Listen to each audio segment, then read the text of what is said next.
Helo! Groeso i aelod Senedd Ieuenctid Cymru dros pen y bont. Os wyt ti'n gwylio hwn, mae'n debyg dy fod ti'n ddigon hen i bleidleisio, neu y byddu di'n fuan. A gyda etholiadau'r Senedd sydd ar y gorwel, dyma dy gyfle i gael codi llais am benderfyniadau sy'n effeithio dy fywyd yma yng Nghymru. Dwi'n mynd i ddangos i ti sut i gofrestru i bleidleisio.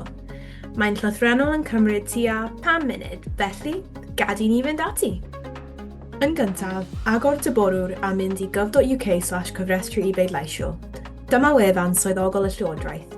Paid â phoeni, mae'n ddiogel ac am ddim. Unwaith y byddi di yno, clicia ar Cofrestru i bleidleisio ac yna dechrau nawr. Byddi di'n cael dy ofyn i ateb rai cwestiynau syml. Yn gyntaf, dy enw, cyfeiriad a dyddiad geni. Mae hyn mwyn cadarnhau pwy o'i ti a ble roi ti'n byw yng Nghymru. Mae cofrestru'n golygu y byddi di'n gallu pleidleisio yn etholiadau'r Senedd ym mis Mai, lle mae pobl yn cael eu hethol i wneud penderfyniadau am bethau fel addysg, iechyd, trafnidiaeth, tai, a'r amgylchedd yma yng Nghymru. Os ydych chi'n rannu eich amser rhwng 2 leoliad gwahanol, mae hynny'n hollol iawn. Os ydych chi eisiau cofrestru mewn 2 gyfeiriad, rhaid i chi wneud 2 gais gwahanol. Gallwch bleidleisio o 2 gyfeiriad mewn etholiadau lleol os yw pob gyfeiriad mewn ardal cyngor wahanol, ond dim ond o 1 cyfeiriad y gallwch bleidleisio mewn etholiad y Senedd. Felly, efallai meddyliwch ble byddwch chi ddydd Iau 7 Fedrofau. Yna bydd yn gofyn y ydych chi wedi byw yn unrhyw le arall yn ystod y 12 mis diwethaf. Rwy'n clicio na. Yna, mae'n gofyn a hoffwn fod ar y gofrestrwr agored. Dyma'r fersiwn o'r gofrestrwr sydd ar gael i unrhyw un sydd eisiau prynu copi o restr o bobl sy'n gymwys i bleidleisio. Nid yw'n gwneud unrhyw wahaniaeth i'r ffordd rydych chi'n bleidleisio os ydych chi'n dewis naill neu'r llall, ond rydw i'n mynd i glicio na. Yna bydd yn gofyn am gyfeiriad e-bost. Mae hyn mwyn i chi allu derbyn cadarnhad. Gallwch ddefnyddio naill ai eich e-bost ysgol neu eich e-bost personol am y tro, ond byddwn ni'n argymell defnyddio eich e-bost personol oherwydd bydd eich cyfrif ysgol yn dod i ben cyn yr etholiad nesaf a bydd rhaid i chi wneud hyn eto. Nesaf, byddi di'n cael dy ofyn am dy rif yswiriant gwladol.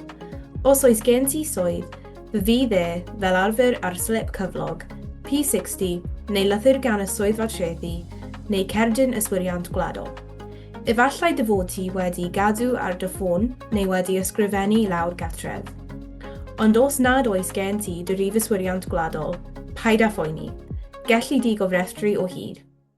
Gelli di ddewis yr opsiwn sy'n dweud nad wyt ti'n gwybod dy rif yswiriant gwladol, a byddi di'n cael dy ofyn i ateb ychydig o cwestiynau ychwanegol. Gall hyn gynnwys pethau fel manylion pasport neu gadarnhau dy hanes cyfeiriadau.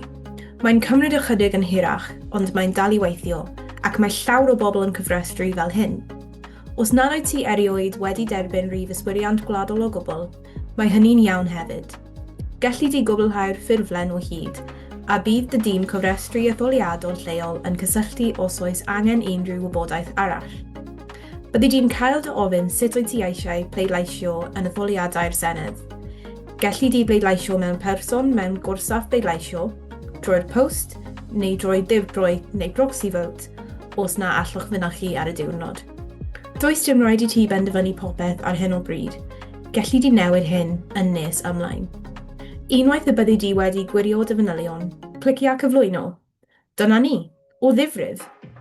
Does dim rhaid i ti gofrestru bob tro mae etholiad, ond os wyt ti'n symud ti yn newid dy enw neu'n trwy'n 16 neu'n 18, mae'n bwysig iawn diweddaru dy fanylion, yn enwedig cyn etholiadau'r Senedd. Dyddiad cau i gofrestru am etholiad y Senedd yw'r 20 o Ebrill. Nid yw cofrestru'n golygu dy fod ti'n gorfod pleidleisio, mae'n golygu dy fod ti'n gallu. A phan fydd penderfyniadau'n cael ei gwneud am Gymru a thyfodol di, mae dy lais di'n bwysig. Felly, os nad wyt ti wedi cofrestru eto, gwna nawr. 5 munud, 1 ffurflen, y ffaith fawr. Diolch am wylio a chofia atgoffa dy ffrindiau hefyd.